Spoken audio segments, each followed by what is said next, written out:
with Donald Trump's political woes being overshadowed by the news of Sen. John McCain's death over the weekend. One might think the president would be relieved to have a change of subject from his no-good, very bad week. Yet Trump seems to be fulminating at all the praise and attention for his nemesis, as even his beloved Fox News gives its airwaves over to piance to the man Trump loathes above all others.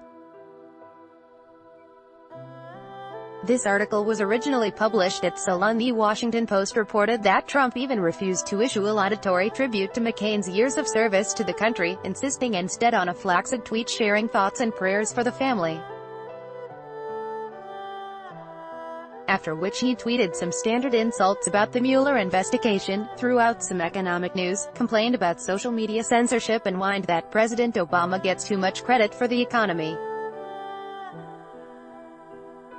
Even some of his defenders, who evidently expected him to step up and act like a normal president in this circumstance, were disappointed.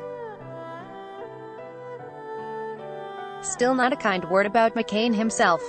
https://t.co/kkflh8ic33 sponsored Brett Hume at Brevum, August 26, 2018. Of course, that didn't deter the veteran Fox News anchor from shrugging his shoulders and carrying on as usual.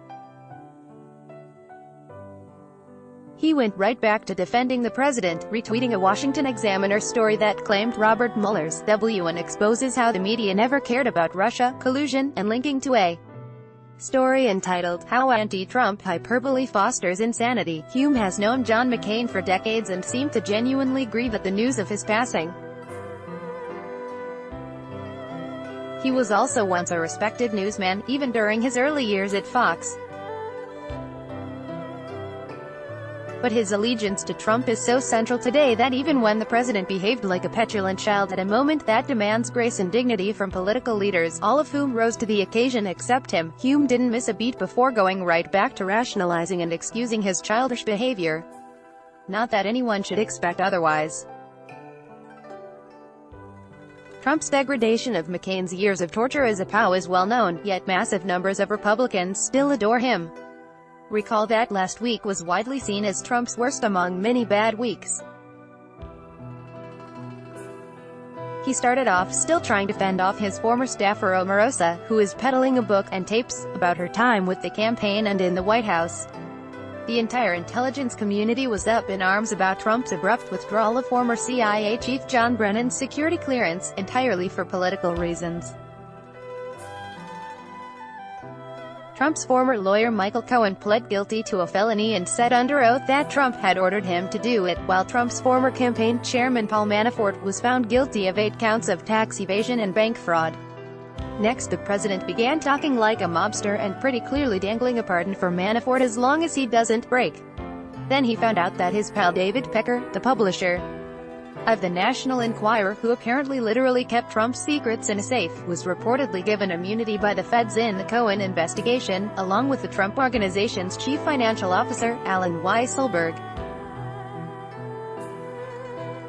The state of New York is also pursuing an investigation into the misuse of his private charity funds. Oh, and Trump also went after his besieged Attorney General, Jeff Sessions, one more time on Fox. By the end of the week it appeared that Republicans in the Senate were so afraid that Trump was about to blow his lid and fire Sessions before they can pack the Supreme Court with right-wing extremists that they signaled them the go-ahead to do it after the midterms.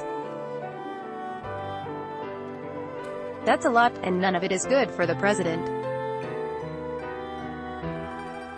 His legal jeopardy is more acute by the day, and it's coming from different directions. The chaos in the White House is all-consuming, and his Twitter feed is a stream of consciousness expression of a man who is drowning. At one point in the week he sent out one of his "no collusion, rigged witch hunt" primal tweets at 1:10 in the morning. It feels as though something has to give. And yet, according to the latest NBC, Wall Street Journal poll, after a week that saw President Donald Trump's former campaign chairman convicted on 8 counts of fraud and his former lawyer plead guilty to felony campaign finance charges, the president's job approval rating remains virtually unchanged. Between August 18 and August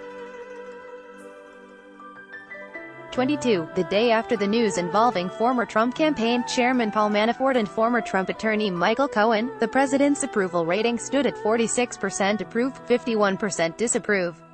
In a separate NBC, WSJ survey, conducted August 22 through August 25, Trump's approval rating was 44% approve and 52% disapprove. That's within the poll's margin of error. Republicans are more behind him than ever, with 90% approving of Trump's job performance. The more trouble he's in, the more they like him. And this week could bring him some more very serious trouble. We may be in for a big week. With Justice Department's reported moratorium on major actions in run-up to midterm elections, September 1 to November 6, brace yourself.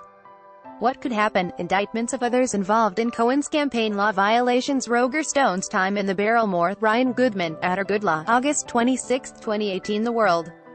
We'll see John McCain lying in state at the Capitol, and he'll be eulogized in a funeral at Washington's National Cathedral by former Presidents George W. Bush and Barack Obama. Trump is not invited, and for good reason.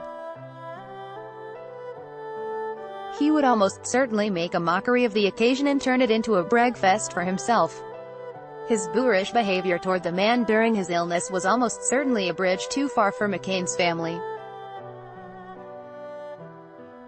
I wouldn't expect any of that to affect the esteem that 90% of Republicans feel for Donald Trump, however.